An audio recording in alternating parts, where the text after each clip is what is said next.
Hi everyone, আমি তাসমিত আফিয়া তারনি। আমি CEO, creative director আর founder of stride fashion wire.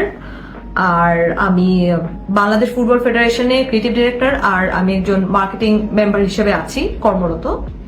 তো ওখানে যে জিনিসটা হয় যে আমি সবাইকে আগেই ধন্যবাদ দিয়ে নিচ্ছি। আমার আগের যে অ্যাওয়ে জার্সি কিটটা ছিল, যেটাতে হলো আমি বাংলাদেশের নদীমাতৃক দেশটাকে আমি আসলে প্রাধান্য দিয়েছিলাম, সেটা সবাই খুব সুন্দর করে সাদরে গ্রহণ করেছে, আর এটার জন্য আমি অনেক অনেক grateful and thank you so much again. এখন আমাদের নতুন যে জার্সিটা আছে বাংলাদেশ ফুটবল ফেডারেশন থেকে, সেটা হলো লঞ্চ হয়েছে, যেটা হলো হোয়াইট কালারের জার্সিটা। এখানে আমি বাংলাদেশের আরেকটা রুটকে আসলে কানেক্ট করেছি। এখানে আমি মনে করি যে বাংলাদেশি একটা মেয়ে হিসেবে আমার অনেকগুলি দায়িত্ববোধ থাকে, যেখানে হলো আমি বাংলাদেশের প্রতিটা রুটকে এমন ভাবে কানেক্ট করতে চাই যেখানে হলো মানুষ বাংলাদেশের ব্যাপারে জানবে, বুঝবে, আর বাংলাদেশের এই জায়গাগুলি, এই যেগুলি তো হলো মানে বাংলাদেশকে মানুষ চিনতে পারবে, ঐতিহ্যের জায়গাগুলি মানুষ কানেক্ট করতে পারে। তো ওই জায়গা থেকেই হলো এইবার আমাদের যেহেতু প্রি সিলেক্টেড ছিল যে হোয়াইট কালার আমাদের হোম কিটটা আসলে হবে, তো ওখানে হলো আমাদের অনেকটাই ডিজাইনের জায়গা বা ক্রিয়েটিভ জায়গা থেকে অনেকটা শ্রিঙ্ক হয়ে যায় অনেকগুলি জায়গা। তবুও এটাকে আমি চ্যালেঞ্জ হিসেবেই নিয়েছি, কারণ আমি 13 বছর ধরে আমি কাজটা করে এসেছি। এতটুকু চ্যালেঞ্জ আমাকে অবশ্যই নিতে হবে গ্রহণযোগ্যতার জায়গা থেকে। তো আমি এবার নিয়েছি হলো বাংলাদেশের যে আমাদের জামদানি, যেটা হলো ইউনেস্কো আমাদেরকে এটার জন্য অনেক সুন্দর করে স্বীকৃতিও দিয়েছে আমাদেরকে, এই হেরিটেজের জায়গাটা। তো আমি জামদানির যে মোটিফের আমাদের যে স্টিচিং এর যে স্টাইলটা, আমি ওটাকে আসলে নিয়েছি আমার মানে ইন্সপিরেশনের জায়গা থেকে। পুরো জার্সিটা দেখলে আমাদের খুব সবার আগে চোখে যেটা পড়বে, যে মোটিফটা আছে আমাদের শোল্ডার থেকে আমাদের স্লিভস এর মধ্যে, এটার মধ্যে জামদানি একটা প্যাটার্নকে দিয়ে আসলে এই কাজটা করা। এখানে হলো বাঘের একটা ফেস করা আছে, যে আমাদের যে জাতীয় পশু যে রয়্যাল বেঙ্গল টাইগার, সেই টাইগারের হলো ফেসটা আমার হলো ক্রিয়েট করা হলো জামদানির প্যাটার্নে আঙ্গিকে। এর পুরোটা চেহারাকে যদি আমরা ঠিক মতো আসলে দেখতে যাই, তাহলে এই পুরোটা চেহারার মধ্যে আমরা অনেক কিছু আসলে খুঁজে পাবো। যেমন তার কান যেটা আছে, যে কানের যে শেপটা আছে, সেটা হলো আমাদের যে জাতীয় মাছ ইলিশ মাছের শেপের আদলে হলো আমাদের বাঘের যেই কানের শেপটা সেটা আসলে করা আছে। আর নাকের যে শেপের উপরে যেই আমাদের উপরে যে পোর্শনটা, ওখানে আমরা যে পার্টটা দেখতে পাচ্ছি, সেটা হলো আমাদের যে জাতীয় পাখি দোয়েলের যে মানে উড়ন্ত যে দোয়েলের যে শেপটা আছে, ওটা হলো আমাদের জামদানির আদতে আসলে উপরে করা আছে।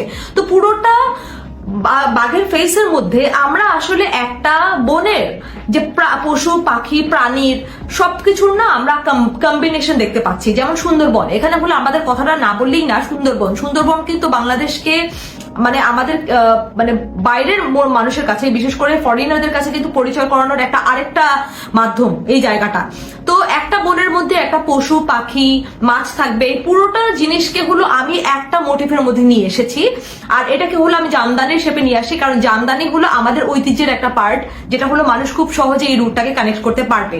তো ওটা দিয়ে হলো আমার পুরো ওই প্যাটার্নটা হলো ক্রিয়েট করা, যে প্যাটার্নটা আমরা আসলে চোখে পড়লে এখানে হলো শুধু একটা বাঘের ফেস না, একটা সো আমাদের এই যে বাঘের যে মাথাটা আসলে করা আছে, সেই বাঘের মাথাটাকে আমরা আলাদা আলাদা করে আসলে ভাগ করতে গেলে এখানে আমরা আমাদের জাতীয় পাখি, জাতীয় মাছ, জাতীয় পশু আমরা সবগুলি পাচ্ছি। তো পুরো বাংলাদেশকেই আমরা আসলে একটা মোটিফের মধ্যে খুঁজে পাচ্ছি।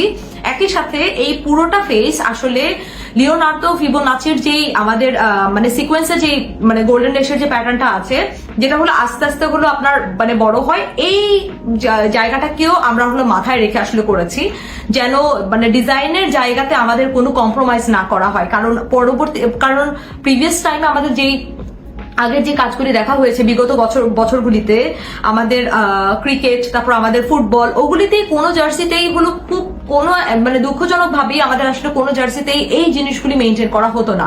কিন্তু ইন্টারন্যাশনাল জায়গায় যখন ইন্টারন্যাশনাল যে কোনো প্লেয়ার যখন যে কোনো একটা জার্সি পরবে, এটা যে কোনো ক্রিয়েটিভ ডিরেক্টর হলো তার জায়গা থেকে 100% এই ডিজাইনের যেই মানদণ্ডটা আছে সেটা আসলে মেনটেন করতে হয় আমাদের জায়গা থেকে। তো আমি আমার জায়গা থেকে চেষ্টা করেছি। আমার প্রথম যেই অ্যাওয়ে জার্সিটাও ছিল, ওটাও মানুষ পছন্দ করেছে, এটাও পছন্দ করেছি। আর এখানে হলো তাদের গলা আর রিবের মধ্যে সবুজ আর লাল রঙের যে আমাদের বাংলাদেশের যে জাতীয় পতাকা আছে, সেটা আসলে ইন্ডিকেট করা আছে। সো এটা হলো সাটল ওয়েতে করা। পুরো জার্সির পেছনের দিকে হলো, এটা হলো আগেও আমাদের আগের জার্সিতেও ইউজ করা হয়েছিল, যে বাংলাদেশের ম্যাপের মধ্যে হলো আমাদের বাংলাদেশ যে ওয়ার্ডটা, এটা ক্যালিগ্রাফি করে আসলে করা আছে, যেন একটা নতুনত্ব আসে একটা যে কোনো ডিজাইনে। তো একটা ডিজাইনারের ক্ষেত্রে বা একটা ক্রিয়েটিভ ডিরেক্টরের হলো প্রথম দায়িত্ব হলো যে কোনো একটা ডিজাইনকে ইউনিক ভাবে আর নিজের দেশকে, নিজের রুট গুলিকে কানেক্ট করা, মানে ডট গুলিকে কানেক্ট করে হলো এমন একটা জিনিস হলো সবার সামনে রিপ্রেজেন্ট করা যেটা হলো আগে আসলে কখনো করা হয়নি। আমার মনে হয় যে কি আমার এই ডিজাইনটাও আপনাদের খুব পছন্দ হয়েছে, আর আমি অনেক অনেক grateful. Keep me in your prayers, আমি যেন আরো ভালো ভালো ডিজাইন করতে পারি।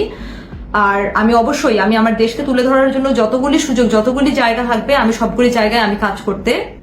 আরেকটা কথা আসলে না বললেই না, আমি আমার কাছে এই ধরনের কনফিউজিং কতগুলো কোয়েশ্চেন আসে যেটা আমাকে মানে অস্বস্তিকর একটা অবস্থা আমাকে পড়ে যেতে হয়। তাহলে আমার মনে হচ্ছিল যে আমি এই ব্যাপারটা আসলে ক্ল্যারিফাই করি। আমি দৌড়ের কোনো ডিজাইনার না। দৌড় হলো কি স্পন্সর, বাফুফের সাথে কাজ করে। আর হলো আমাকে হলো বাফুফে হায়ার করেছে। আমি বাফুফের বাংলাদেশ ফুটবল ফেডারেশনের আমি মার্কেটিং মেম্বার হিসেবে ওখানে আছি।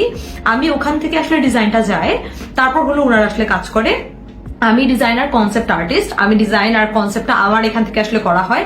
তো এটা নিয়ে যেন কোনো কনফিউশন না হয়, কারণ এই ধরনের মানে অস্বস্তিকর অনেকগুলি আসলে অবস্থা আমাকে পড়ে যেতে হয়েছে। আমাকে এই কোয়েশ্চেনগুলি করা হচ্ছে না। আমি দৌড়ের কোনো ডিজাইনার না। আমি বাফুফের সাথে কাজ করি। বাফুফের থেকে আসলে ডিজাইনগুলি ওখানে দৌড়কে আসলে দেওয়া হয়। দৌড় হলো কিডস স্পন্সর, ওনারা ওগুলি বানিয়ে থাকেন। তো আমার জায়গা থেকে আমি এটা আই হোপ ক্ল্যারিফাই করতে পেরেছি। ধন্যবাদ।